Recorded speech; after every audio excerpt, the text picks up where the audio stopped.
Welcome to the Defeat the Drama podcast, where you'll learn tips, tricks, and strategies to help you gain clarity, find purpose, live boldly, and defeat the drama in leadership and life. Host Kirsten E. Ross is known to many as the drama-free queen. She is the undisputed expert of transformation. She'll move you from resigned, resentful, and overwhelmed to focused, engaged, and empowered. Welcome to the Defeat the Drama podcast. I'm Kirsten Ross, your host, and this is episode number 70. Drama zaps energy and steals focus, so let's defeat some drama now. Thanks so much for joining me. I truly am on a mission to defeat drama, one organization, one family, one person at a time. In today's episode, I'll be talking about defeating the drama of supervising your friends. This may have been an issue for you, or you might be dealing with it right now. Before I get started though, I want to tell you that today's episode is sponsored by Pillar Social Media. They create, manage, and grow brands on the social web. They've done some great work for me. So check them out at pillarsocialmedia.com. So in theory, working with friends seems like it would be great. And so many of my clients went into this scenario with really good intentions. Hey, I need to hire someone for my business. I know this person. We've been friends since kindergarten. They're going to be awesome. We'll get along great. We love each other. And then it doesn't work out. Over and over, I find my clients struggling with the negative impact of work friendships.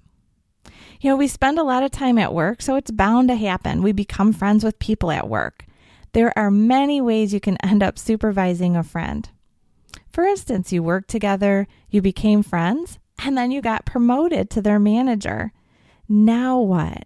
How do you maneuver through that new relationship that does need to transform for everyone to be successful? You hired a friend thinking they would be great in your department or business. You blur the lines with direct reports and start spending time together outside of work. Friendships blossom, and so does the drama. So friendship relationships are great, but the problem is they just often breed drama in work. So here are just some of the scenarios I've seen.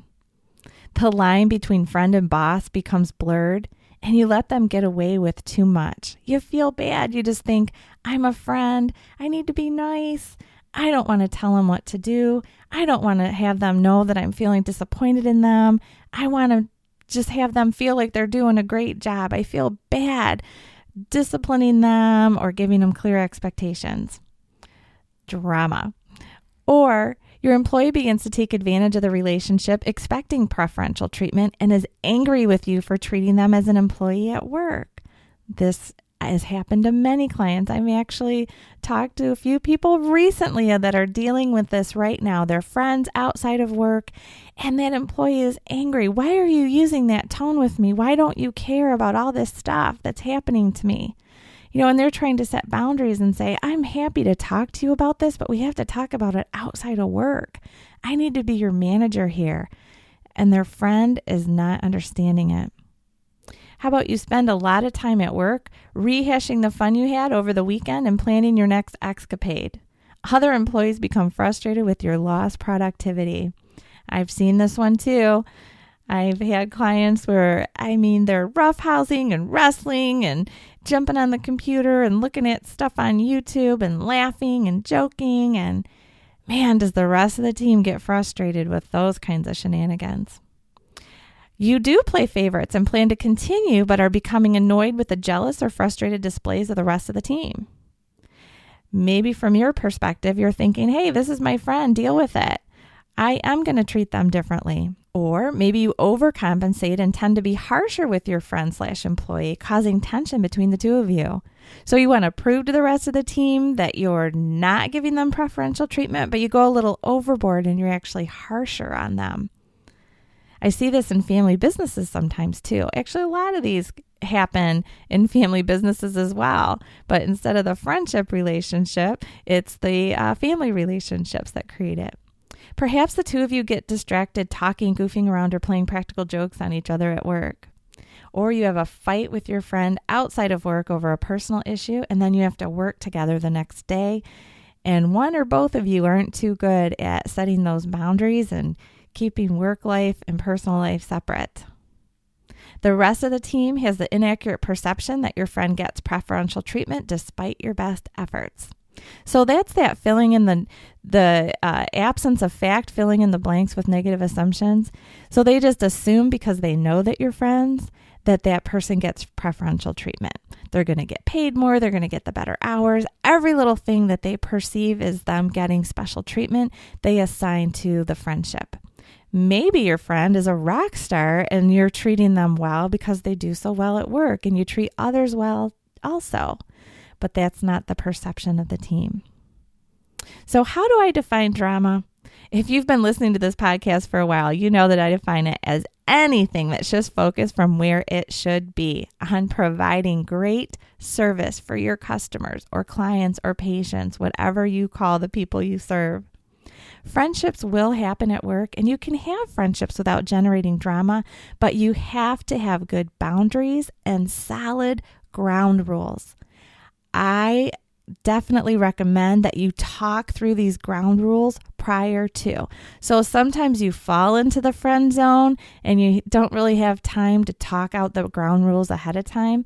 But for sure, if you're hiring a friend, you know they're a friend, you're bringing them into your organization, have these talks up front.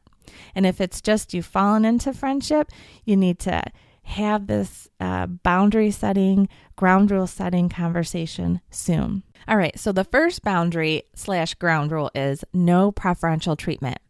So you as the leader need to tell your friend, I can't give you special treatment. I need to treat you exactly as I'm treating the rest of the team.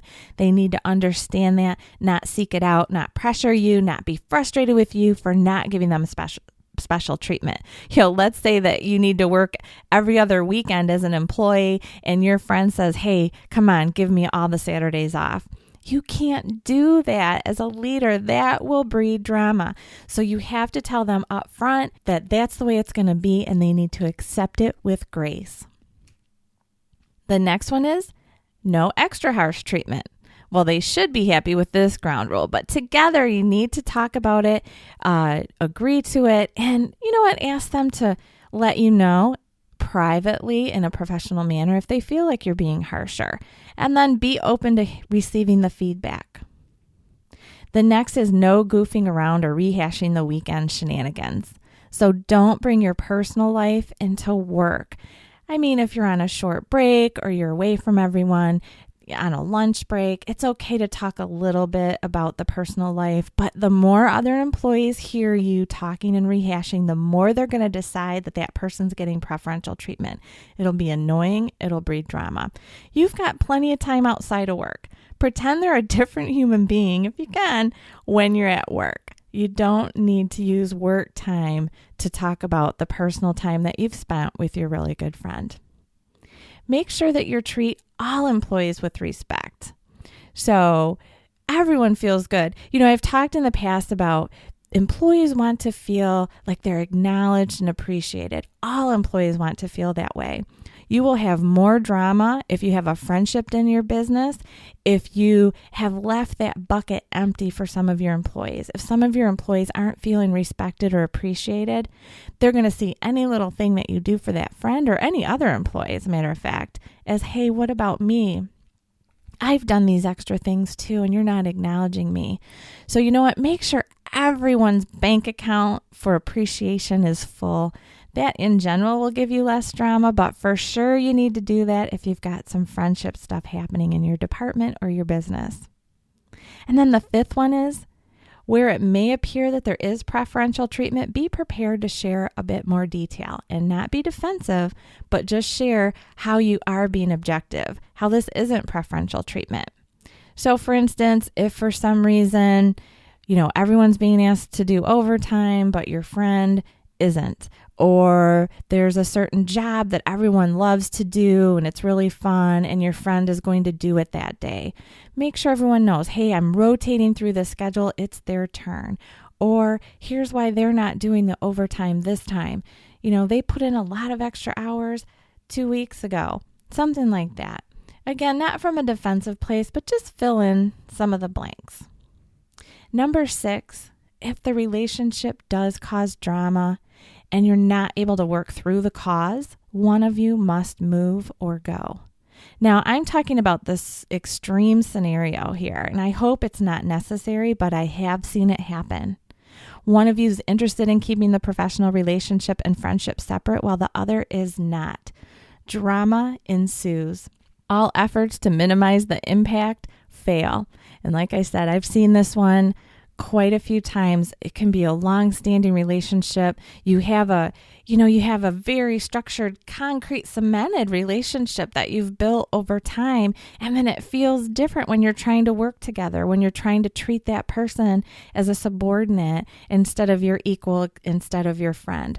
I've seen kind of adult style temper tantrums, trying to get attention, whining, crying.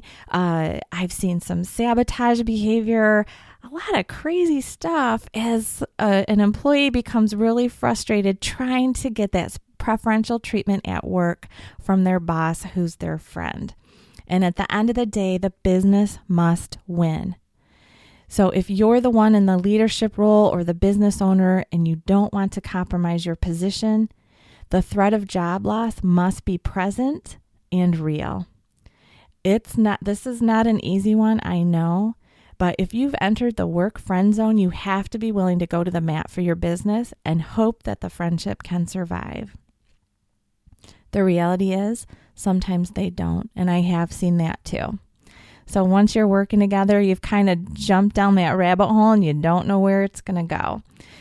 But the business must win. These friendship/boss relationships can create a lot of havoc in your business and you can't have it. So like I said, the business must win. You've got to be prepared to go to the mat for your business, sometimes at the expense of a relationship where, and over time, maybe it can be healed. But if they can't work as a subordinate under you inside the business, then you need to sever that relationship and hope that the friendship outside can last. All right, those are the techniques for today. I hope that you found some nuggets that'll help you defeat some drama in your work and in your life. If you need a more comprehensive program to help you defeat drama in your organization, check out my Defeat the Drama, Delight Your Customers, and Improve Your Bottom Line Bootcamp. It's a surefire 7-step system to get your team doing what you need, loving what they do, and directing focus where it should be. It's 7 modules that are available to you 24/7. Each module has a video and an action guide to walk you step by step to implementing everything that you've learned in the video. So I encourage you to check it out. Podcast listeners get a discount. Go to defeatthedrama.com/podcast discount. And as always, I'd love to hear from you. If you've got a current drama challenge, whether it's in your work or in your life, maybe you've got some family stuff going on, I'd love to help you with that. Shoot me a message and I'll put some customized solutions on a future episode. Go to defeatthedrama.com, click on the podcast site, and then go to the Submit Your Question tab. You can either record it or shoot me a message and I'll provide those solutions at a future date. So until next time, make it a great day.